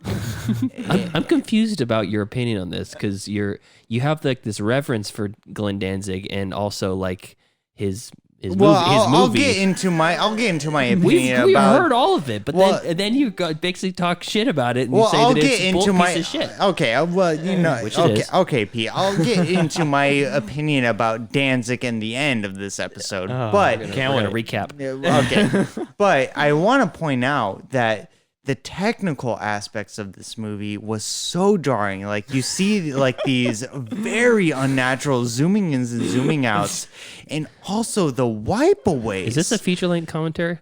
Is this the feature-length commentary? Is that what we're doing? The wipe aways, like it was like almost like a PowerPoint presentation. Like some of the ways that the scenes end, it was like a PowerPoint presentation. Like it would just like wipe away, and then all of a sudden you're like put into the scene, and you're like, okay, I guess we're into a man spider raping someone in the ass. We're on the first one again. Oh God, we're going backwards now. But no, I'm not going backwards. I'm just trying. We've to entered the parallel universe. Time is going backwards. And so we go through this atrocious filmmaking atrocity for the first two vignettes, and then we finally get into the first. Yes, finally we third get there. vignette. We're finally talking about it. We're finally going to the third vignette, and That's cool. The third vignette, all right. And I am subjecting my two best friends to this movie. It's not just the movie. and they're just like, what the fuck are you showing me, Tyler? No, I was fine watching the movie. Well, I don't know if you were fine about it. I was fine. It seemed like you were distraught a little bit in some of the scenes. Especially especially in the third vignette, which well, that's a perfect description. Getting close to my edible experience. That's a different story for a different show. I think we should talk about it right now. Well, yeah. Well, I mean, please don't. No, we're not talking about it. Yeah, no, we're not going to talk about it. But vignette 3 is the one set in medieval times. We mentioned it a little bit earlier, and the woman, for whatever reason, handpicks her slave girl to virgin to gut from tip to tail. Well, we assume they're virgins. They don't specify the qualities. She does say she's a virgin. Oh, okay. The mom who sells her off for a piece of Clay or whatever. Some piece of some doubloons. It's like, oh, thank you, madam. You can have my daughter for this piece of It was bread. Contessa and the Drinker of Blood. Or I can't remember. Some shit like that. Yeah, no one remembers. It was Barefoot Contessa. And most of it was shot in bad green screen with even worse it was backgrounds. So bad. It was so bad, and especially the makeup effects were just so amateur. So we have like a look-alike dollar store Gina Davis dressed as Maleficent mixed with the chick from Mortal Kombat 2 Annihilation. Yeah. I mean, the color blocking was almost identical to who's like some sort of Mortal Kombat She Annihilation. has a fascination with blood. It's not really specified that she's like a vampire or anything. No. And so she picks these virgins and then she lines them up like she's at a brothel picking her mate. Like Kuzco picking his wife and yeah. Groove. And she picks the one that she most recently bought from that we see get bought. And she says this one. She takes her, and then next time we see her, her wrists are slit, and she's chained up to like this weird. And of course, she's naked. And let me say this: in a pool of maybe her own blood, or maybe it's just tub water. of blood, a mixture of other people's blood. Yeah, a tub of blood. And let me say this: her wrists were cut in the wrong way for a full draining of a human being. Maybe she wanted her to stay alive because she comes back in the next scene. She's still alive. Oh well, yeah. To pull her heart out. Okay, well now you're putting eat your heart out, Daniel Day-Lewis. Yeah. Well, now you're putting Danzig's thinking into this film. You're giving legitimacy. What? Nope. You're just like You're just pointing out that she was alive. Oh fuck! So the third vignette is so it goes like it's almost ironic because the first one you could, there's problems with it, but you could There's some problems with it. I'm willing to forgive them. Can you recap all the things that are wrong with the first vignette? Okay, I'm not gonna go through that, but the first vignette you could definitely like clean up. You clean up a little bit. The second vignette, wipe it off of the film. Well, no, you can clean up. Extend the length of the other ones. The first two vignettes you can clean up to make more decent to make you can make a Whitesnake music video out of either one of them. Yeah, comprehensible. What? Okay, I'm not gonna even say that word again. What the fuck? You can almost make a logical sense of the first two vignettes. I can kind of get there's more of a plot in those ones. Well, what I'm saying is you can fix those first two vignettes. Maybe. But when you get to the Probably third, not. what? Okay, I want to see Christopher Nolan try to recut this movie into something. Where's the Snyder Cut? Yeah. When you get to the third one, though, although it's the best produced, it's also the most nonsensical of all of them. Yeah. Like, man, that's deep. And so, it's almost a travesty that like you can't make sense of the third one because like you go through the first two and you're like, okay, I know how I can make this better. Like when you're watching Verotika, like I wasn't thinking how I can make it better. Oh well, when I first watched it for this was the third time that I watched it. Third time? Oh yeah. Oh yeah. No. So I think you like this movie. Well, listeners, I did not like this movie. Don't listen. Doesn't sound like somebody. Don't listen to my co-host. This is my episode, okay? So don't worry. I did not like this movie, but don't worry. Yeah, don't worry. I don't have bad taste. But by the third vignette, though, you're completely baffled by what you've seen already, and now you're watching it just to get through it all. And you're hoping to make sense of it, and you don't make sense of it. Like, there's nothing to make sense of. Like the only thing that's redeeming about the third vignette is the boobs. Well, the boobs and the costume design. No, it was terrible. The costume design They bought it from Spirit. I would argue that the costume Yeah, design, but they bought like the $60 like costume. It was better than the first two. The costume design. I don't remember who pointed out in the commentary. There was like no costume design. They're all like, there was costume design, but I don't know who brought out in the commentary that the chainmail was woven. Yeah, it was knitted. It was that was you, Pete. Yeah. It was knitted. It was knitted chainmail. It was fabric chainmail. Fabric mail. So we get to the end of the movie and we're already like baffled by it. Like I'm like, I haven't learned anything new. Yeah, we're baffled by this disaster I'm of this sleep film. at this point.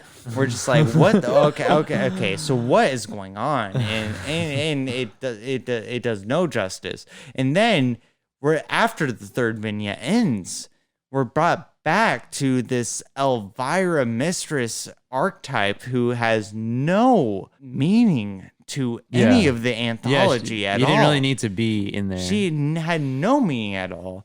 And I just want to point out the funniest scene is in the first 30 seconds of the movie where she pokes that girl's eyes out. Yeah. And the girl is like, oh, no, not my eyes. She does scream, my eyes, not my eyes. Not my eyes. Yeah. I don't know if I would be able to say that if I had both my eyes pierced by a vampire fingers. Yeah, Take my life, not my eyes. We really need a drop of that. Okay. That shan't happen. And producer Justice should really be here to reinforce our opinions on this. So your opinion. Well, all of our opinions, because we get after the third vignette and after the Elvira ripoff that we endure, we reach the end of the movie. Finally. And finally, like we're like, finally, it's over. And so now we get to the ratings of Verotika. Oh God, yes. And oh God, yes. Just like this show, this is a specific show. Like finally, we're at the end of the show. Oh man. And so we'll get into ratings right now. In initial last. Final thoughts. So, Joseph, what was your final thoughts of witnessing Glenn Danzig's directorial debut, Verotika? The same as my initial thoughts of the movie. I wish I could go back in time. First kill Hitler, then cancel this podcast. Yeah. Kill Hitler. Ratings for this movie. This is is this even like a tick on the scale? It's like this is a 1 out of 5. If I could go, you can do anything you want. If I do between 0 and 5, yeah, that's a rating. This is like a 0.5 out of 5. Well, you did the same rating for another movie on this episode. I give it he's never done a half star. I give it a half a 0.5 rating. No, that was for Cats. You gave a half rating for Cats. I have 1. Oh, you guys both said 1. I said 1.5 for Cats. Oh well, so that was this under is a the pretense of 0.5, not having half. The 0.5 rating is for the effort of all the other crew members who had to endure Danzig's and the actors and actresses who had to endure Danzig's presence on set. His overbearing presence. That's of all. Zooming in and zooming out. All I could say for this godforsaken movie. All right. What about you, Pete? What do you give this movie? First of all, this is Glenn Danzig's first movie he ever wrote or directed. So I just want everybody to know that. I thought of a list of things that I'd rather do than watch this movie, and I'm going to read them now. Slam my finger in the door of a car. Are you kidding me? Watch the entire length of the movie White Noise Static on full blast. Eat a live bat like Ozzy Osbourne. Sleep through a house fire. Maybe survive. Ooh. And I felt strangely sad after watching it, like Like, what have I done with my life? Like, it wasn't offensively bad like the Greasy Strangler was. Like, it didn't turn my stomach inside out. But I'm just like, I'm glad I have that effect on your life. I can make you think of all these things that you'd rather do than watch the media that I present to you. and I will say this. I've been through some tough times in my life. By the age of 24, I'd already been married and divorced with a foreclosure under my belt. And people, I forget about that past life. I shouldn't laugh at your divorce. No, it's okay. It's okay. It was a past life. I don't even think of it as me anymore. But I think about those times, and if I'm having a real conversation with someone, and they're like, "Man, that must have been tough," such a young age, all that shit, and I'm like, what? I wouldn't change anything about it because it made me who you are. It made me who I am. As cliche as that sounds, Verotika. but it was also Verotika, though. Tyler. This is my review. But it made me who I am.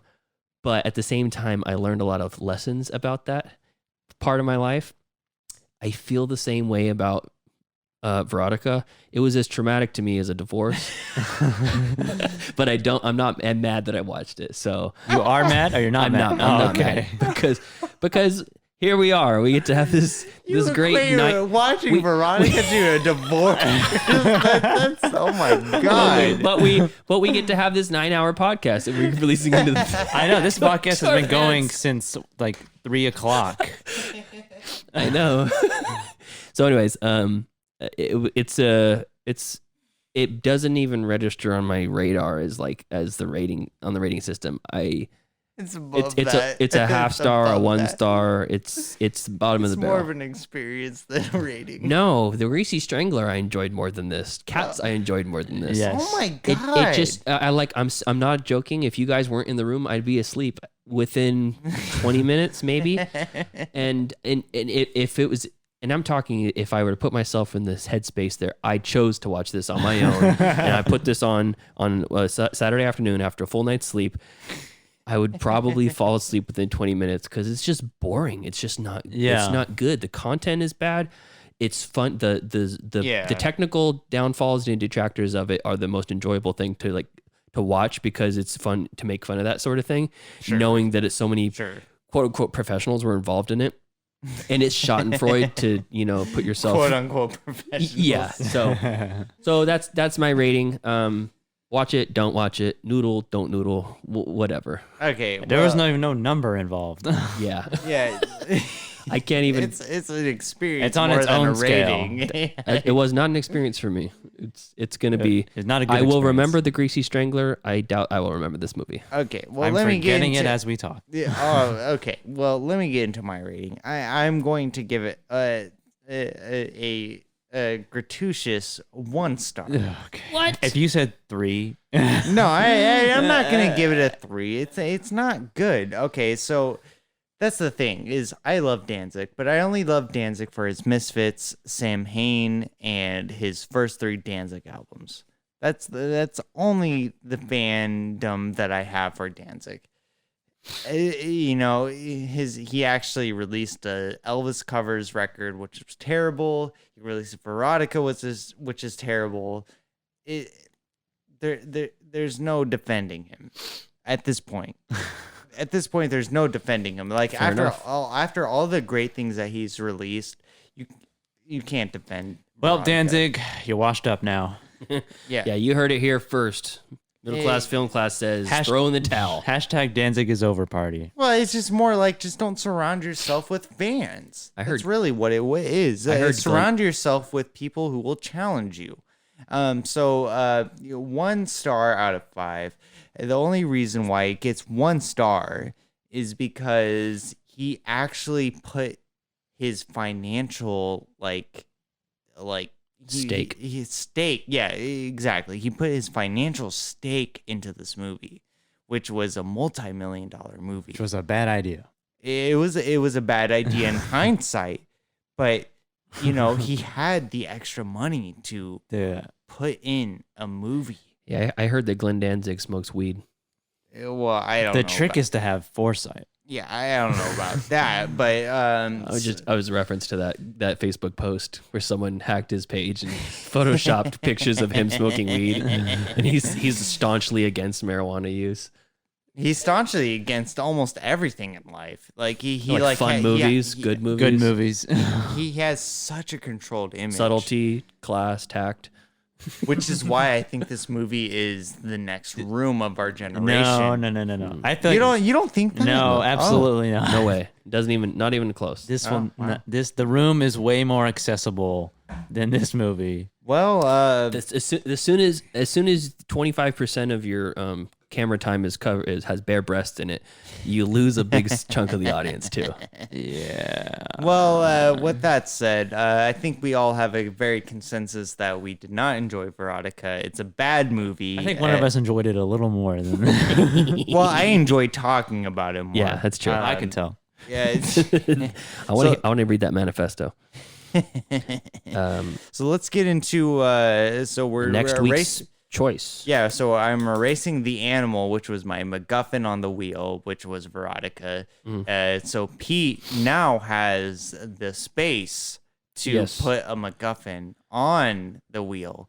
So do you have a choice, Pete? Yes, this is my wild card pick now. Tyler's wild card pick is off the wheel. Joseph has a wild card pick on, so I'm going to fill that blank space and have an extra slot. And my wild card movie, which we shall not watch, is Verotika? No, it's New York Minute with Dr. Drew and the Olsen twins. Oh my God! Deanna likes that movie. I think. Deanna. I think it's that one. Deanna, if you're listening to this, please search your feelings. You know that this isn't. You know it to be true. Yeah. You know it to be true. You like New York Minute. Okay, so I'm going to recap what's on the wheel here. We have Inner Space from Joseph, The Last Black Man in San Francisco from Joseph, Mac and Me, Joseph wildcard pick, which is a hidden movie we don't know yet. Yep.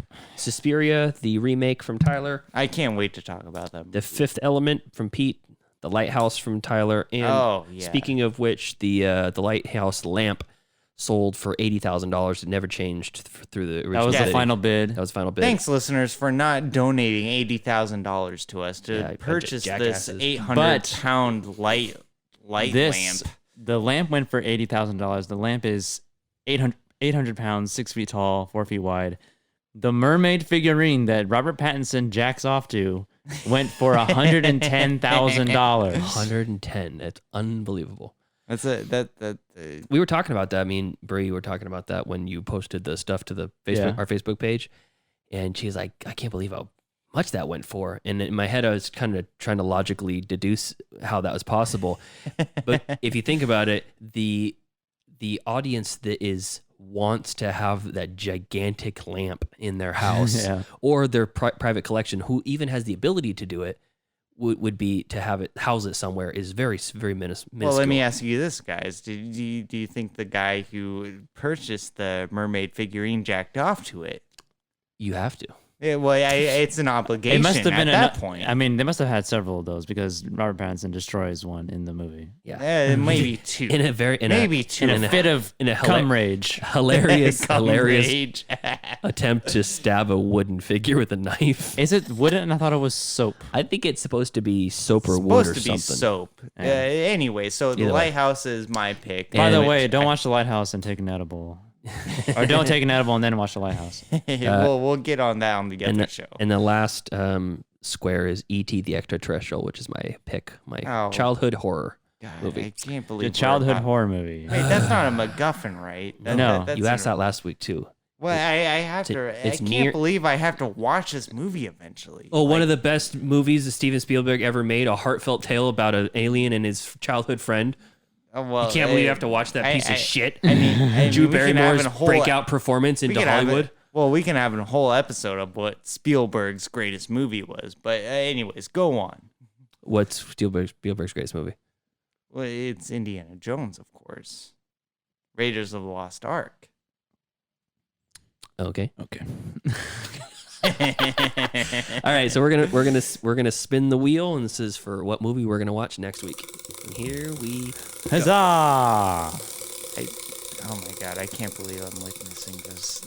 Oh my God. Oh fuck.